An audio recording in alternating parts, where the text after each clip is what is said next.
Hello students, मैं वीरू आपका online tutor. आज इस चैनल पे एक बार फिर से आ चुका हूँ एक बेहतरीन टॉपिक के साथ। दोस्तों, आज का हमारा टॉपिक है इस्लाम का उदय।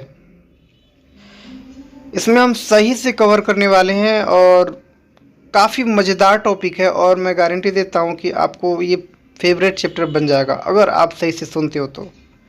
चलिए समझते हैं। दोस्तों, इस्लाम का उदय की बात करें तो अरब देश जो है अरब देशों से शुरू हुआ था, क्योंकि अरब कोई एक देश नहीं, अरब कई देशों से मिलकर बनता है। ठीक है, तो इस्लाम का जो विकास हुआ, ठीक है, अरब देशों में हुआ। ठीक है, तो देखो, शुरू शुरू की अगर बात करें ना, तो जो अरब के जो लोग थे वो कबीलों में बटे हुए थे और हर कबीला में एक शेख होता था। ठीक है, जो इस कबीला का नेतृत्व करता था। जैसे आप कभी कभी फिल्मों में देखती होगी, कबीला का एक लीडर होता है, एक नेता होता है जिसे हम शेख कहते थे। ठीक है, कबीला के शेख का चुनाव ज़्यादातर उस समय साहस, बुद्धि और उदारता के आधार पर किया जाता था। यानी कि कबीला में जो व्यक्ति साहसी हो, बुद्धिमान हो और दूसरों से प्रेम, उदारता रखता हो, ठीक है, ऐसे व्यक्ति को ही कबीला का सरदार यानी शेख बनाया जाता था। लेकिन बहुत कम मामले ऐसे भी आते थे जिसमें देखा जाता था कि जो कबीला का जो शेख है यानी सरदार, उनका चुनाव वंशानुगत आधार पे भी रख दिया जाता था। यानी पिता अगर शेख है कबीला का, तो उसके बाद उसका बेटा बनेगा अगला शेख। ऐसा भी कभी कभी देखने को मिलता था पहले, लेकिन ज़्यादातर शेखों का चुनाव साहस, बुद्धि और उदारता के आधार पर किया जाता था। ठीक है, हर कबीले में अपना अपना देवी देवता होता था जिन्हें मूर्तियों और बूतों के रूप में पूजा जाता था, क्योंकि अरब कई सारे देशों में फैला हुआ है आज भी और उस समय भी था। ठीक है, और विभिन्न जो कबीले थे अरब देशों में, ठीक है, तो उन कबीलों में अलग अलग देवी देवताओं को पूजा जाता था। कोई मूर्ति के रूप में पूजते थे तो कोई देवी देवताओं को। यानी ये जो अरब के लोग थे वो बहु देवी देवताओं को पूजते थे, यानी बहुत सारे देवी देवताओं को। जैसे वर्तमान समय में हिंदू समुदाय बहु देवी देवताओं को पूजते हैं, ठीक है, वैसा ही अरब देशों में ऐसा होता था। और अरब के देशों को और अरब में जितने भी कबीले के जो लोग थे उनको अल्लाह के बारे में ज़्यादा कुछ पता नहीं था। ठीक है, इसलिए वे बहु देवी देवताओं को पूजते थे। ठीक है, लेकिन बाद में पैगंबर मोहम्मद आते हैं ना, तो इन्हीं कबीले वाले लोग अरब के लोगों को कहते हैं कि बहु देवी देवताओं और मूर्ति को ना पूजा करके और सिर्फ एक ही ईश्वर है जो अल्लाह है, उनको पूजने की, मतलब उनको आराधना करने की कहते हैं। तो इस तरह से इस्लाम का विकास होता है, लेकिन हम उसको आगे हम पढ़ेंगे। फिलहाल अरब के जो लोग थे वो कबीलों में बटे हुए थे, मैंने बताया हूँ अभी तक। ठीक है, और हर कबीला का अलग अलग शेख होता था। ठीक है, उनको कैसे चुना जाता था वो भी मैंने बता दिया। हर कबीले में देवी देवताओं को पूजा जाता था, ठीक है, बूतों के रूप में चाहे मूर्तियों के रूप में। ठीक है, और वो अल्लाह के बारे में पहले नहीं जानते थे। ज़्यादातर जो अरब के कबीले वाले थे वो खानाबदोश थे। खानाबदोश यानी कबीला जो था ना, वो अपना स्थान बदलते रहते थे। अरब के जो कबीले वाले थे, ठीक है, क्यों? क्योंकि वो खाने पीने की जो भी सामान है, ठीक है, या किसी भी प्रकार की चीज़ें हैं, उसको मतलब प्राप्त करने के लिए, या जो अपने साथ ऊँटों को रखते थे, तो उनको खाने पिलाने के लिए एक स्थान से दूसरे स्थान पे वो जाते रहते थे। ज़्यादातर वो रेगिस्तानी क्षेत्र में रहते थे, इसीलिए उन्हें रेगिस्तानी क्षेत्र से छोड़कर और हरे भरे क्षेत्र में बीच बीच में जाना पड़ता था। ठीक है, तो ये खानाबदोश का मतलब यही होता है कि ऐसे लोग जो अपना स्थान बदलते रहते हैं और अस्थायी रूप से एक स्थान पे नहीं रहते हैं।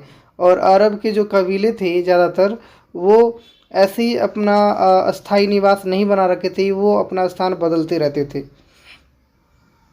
इनमें से जो कुछ कबीले थे ना, वो शहरों में आके बस गए और व्यापार करने लगे, तो कुछ खेती करने लगे। ठीक है, तो इस तरह से धीरे धीरे अरब के जो कबीले हैं उनमें परिवर्तन आना शुरू हो जाता है। ठीक है, मैंने आपको पहले ही बता दिया था कि अरब के जो कबीले वाले थे वो बहुत देवी देवताओं को मूर्ति और बूतों के रूप में पूजते थे। लेकिन जब पैगंबर मोहम्मद की अगर बात करें तो 612 में ज्ञान प्राप्त करती है। ठीक है, तो वो विश्व भर में बल्कि पूरे अरब देशों में एक ही ईश्वर यानी अल्लाह को आराधना करने की, पूजा करने की सलाह देते हैं, प्रचार करते हैं। तो उसके बारे में अब इसमें हम पढ़ेंगे। देखो, पैगंबर मोहम्मद का इस्लाम का विस्तार। जो इस्लाम का अगर स्थापना किया है ना, मुस्लिम धर्म की स्थापना किया है ना, तो वह है पैगंबर मोहम्मद।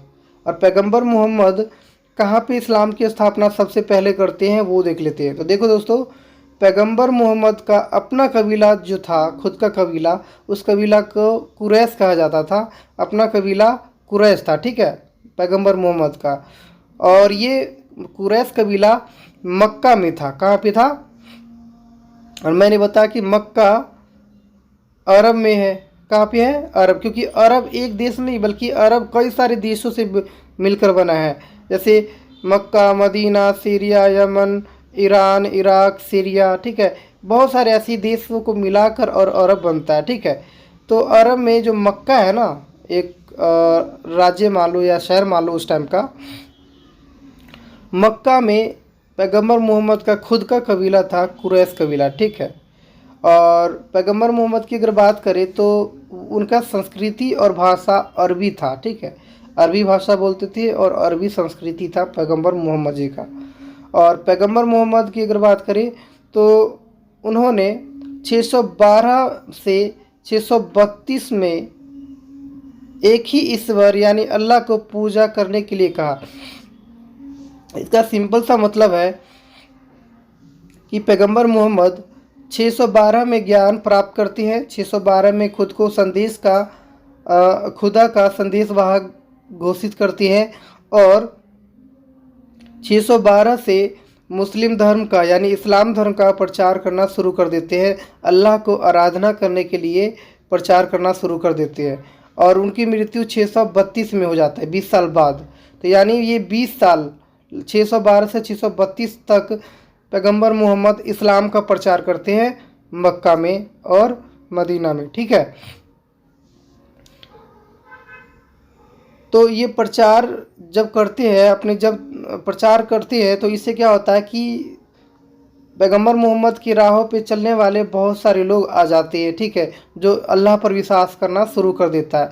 तो पैगंबर मोहम्मद की बातों पर चलने वाले लोग और अल्लाह के ऊपर विश्वास करने वाले लोग जो भी थे उन्हें मुस्लिम कह दिए गए। और मुस्लिमों का ही जो गुट था ना, समूह था, जो धीरे धीरे पैगंबर मोहम्मद के प्रचार की वजह से बढ़ता जा रहा था मुस्लिमों की संख्या, उससे हमने कह दिए उम्मा। ठीक है, क्योंकि ये अल्लाह पे विश्वास करने वाले जो भी थे ना लोग, उसको उन लोगों के समूह को हमने क्या कह दिए? उम्मा। ठीक है, पैगंबर मोहम्मद का मक्का के जो धर्म स्थल था, मक्का में एक बहुत पवित्र धर्म स्थल था और वो था काबा। कौन था? काबा। और काबा जो था ना, घनाकार था। कैसा था? घनाकार। जैसे छत होता है ना, एक घर रूम बना देते हम, वैसा घनाकार था। ठीक है, और काबा बहुत ज़्यादा पवित्र था। काबा पवित्र सिर्फ मक्का के जो कबीले वाले थे, मक्का के जो लोग थे, उनके लिए ही पवित्र नहीं था, बल्कि मक्का के आसपास, मक्का के दूर दराज वाले जितने भी कबीले थे अरब के, ठीक है, वो भी काबा में अपना बूथ रखते थे। ठीक है, तो इसलिए काबा को दूर दराज के लोग भी काफ़ी ज़्यादा पवित्र मानते थे। ठीक है, और मक्का के जो धर्म स्थल है उसके ऊपर पैगंबर मोहम्मद का काफ़ी ज़्यादा नियंत्रण था। ठीक है,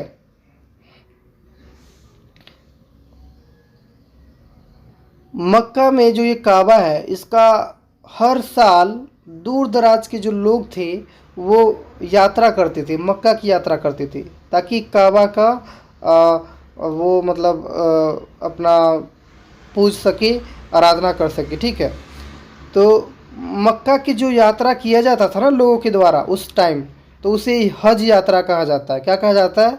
हज यात्रा। मक्का के जो भी यात्रा किया जाता है लोगों के द्वारा, उन्हें क्या कहा जाता है? हज यात्रा। और आज भी विश्व भर के मुसलमानों के द्वारा मक्का की यात्रा किया जाता है, जिसे हज कहते हैं। ठीक है। और ये जिस तरह से हमारे हिंदुओं में क्या होता है कि हम हरिद्वार, ठीक है, और चार धाम की यात्रा करते हैं, काफ़ी पवित्र होता है ये सब चीज़ें, वैसे इनके लिए हज यात्रा होता है। मक्का धार्मिक रूप से पवित्र तो था ही, ठीक है, लेकिन वो व्यापारिक रूप से भी काफ़ी ज़्यादा महत्वपूर्ण था। क्यों ऐसा मैं बता रहा हूँ, ध्यान से सुनना। क्योंकि मक्का ऐसे स्थान पर स्थित था जहाँ से यमन और सीरिया का व्यापार होता था। ठीक है। यमन और सीरिया के बीच में जब व्यापार होता था तो बीच में मक्का पड़ता था। मक्का से आना जाना होता था इन व्यापारियों को, ठीक है, सामानों को लाना ले जाने के लिए। तो इस तरह से मक्का है, ठीक है, वो धार्मिक रूप से तो विकास किया ही किया, साथ ही साथ व्यापारिक रूप से भी तेजी से क्या किया? विकास किया। ठीक है। पहले अरब के लोग कई अलग अलग देवी देवताओं को मूर्तियों और भूतों के रूप में पूजते थे। ठीक है। उन्हें अल्लाह के बारे में नहीं पता था, ये मैंने पहले ही आपको बता दिया था। ठीक है। लेकिन 612 में पैगंबर मोहम्मद ने अपने आप को खुदा का संदेश वाहक घोषित करते हैं और एक ही ईश्वर यानी अल्लाह को आराधना करने का प्रचार करते हैं। ठीक है। तब से मक्का में इस्लाम धर्म का धीरे धीरे विकास शुरू हुआ। यानी मक्का में जो बहुत देवी देवताओं को पूजा जा रहा था, अब धीरे धीरे मक्का के जो कई सारे कबीले वाले थे वो धीरे धीरे इस्लाम धर्म को अपना रहे हैं और अल्लाह को मान रहे हैं। यानी मुस्लिमों की संख्या धीरे धीरे बढ़ रहा है। ये जो मुस्लिम धर्म था, इस्लाम धर्म था, मक्का में बिल्कुल नया धर्म था। ठीक है। और ये मक्का में जो नया धर्म धीरे धीरे विकास कर रहा था, ठीक है, इसका विरोध किया जाता है वहाँ के अमीर वर्गों के द्वारा, जो मैं आगे बताऊंगा।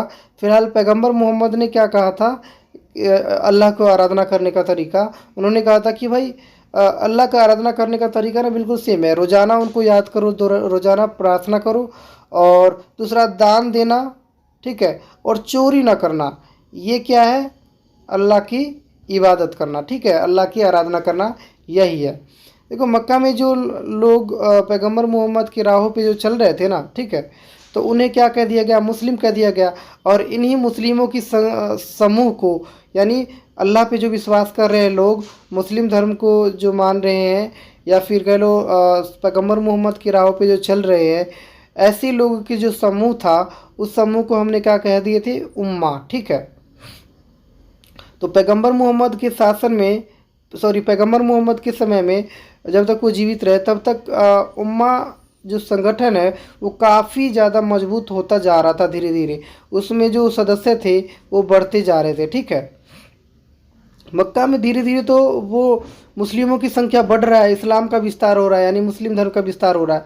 लेकिन क्या होता है कि पैगंबर मोहम्मद और उनके ऊपर विश्वास करने वाले जो अनुयायी थे, यानी मुस्लिम वर्ग थे, ठीक है, उनको मक्का से मदीना जाना पड़ जाता है छोड़ करके मक्का को। ऐसा क्यों होता है? वहीं पे क्वेश्चन बनता है। देखो पैगंबर मोहम्मद को मक्का छोड़कर मदीना क्यों जाना पड़ा? ध्यान से सुनना। मक्का के जो लोग पैगंबर मोहम्मद के सुझाव पे जो चल रहे थे उसे मुस्लिम कहा गया। और ये लोग अल्लाह पे विश्वास करते थे, बहुदेवी देवताओं पर विश्वास नहीं करते थे। और मक्का में ये बिल्कुल नया धर्म था। तो मक्का के जो उच्च वर्ग थे, उच्च धर्म के लोग थे, ठीक है, धनी वर्ग जो थे, उनको ये बिल्कुल भी अच्छा नहीं लग रहा था कि उनके जो बहुदेवी देवताएं थे उनको ठुकराया जा रहा था। ठीक है। और सिर्फ कहा जा रहा था कि भाई एक ही ईश्वर यानी अल्लाह को पूजने के लिए, आराधना करने की सलाह दिया जा रहा था। तो ये मक्का के जो धनी वर्ग था उनको बिल्कुल भी पसंद नहीं आया। ठीक है। और इसी वजह से जो भी पैगंबर मोहम्मद की राहों पे चल रहे थे, यानी मुस्लिम और पैगंबर मोहम्मद, सबका भारी विरोध किया गया वहाँ के धनी वर्ग के द्वारा।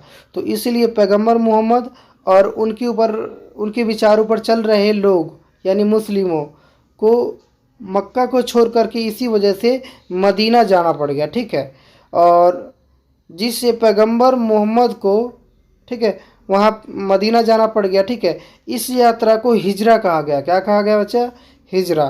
याद रहेगा ना। हाँ, और जब वो मदीना पहुँचते हैं ना वो पैगंबर मोहम्मद, ठीक है, तो इसी दिन से हिजरी कैलेंडर का शुरुआत होता है, यानी हिजरी समय का शुरुआत होता है, ठीक है। मुस्लिमों के लिए, मुस्लिमों का ना अलग से एक कैलेंडर है जिसे हिजरी कैलेंडर कहते हैं। हिंदुओं का अलग से एक कैलेंडर है, ठीक है। वो हालांकि हम उसको फॉलो कम ही करते हैं, हम ज़्यादातर फॉलो करते हैं अंग्रेज़ों का कैलेंडर, ठीक है।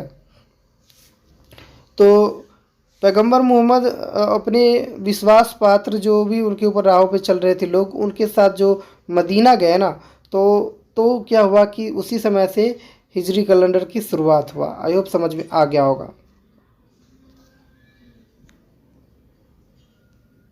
दोस्तों, अगला है जो टॉपिक हमारा, मक्का के बाद मदीना में इस्लाम का विस्तार कैसे हुआ।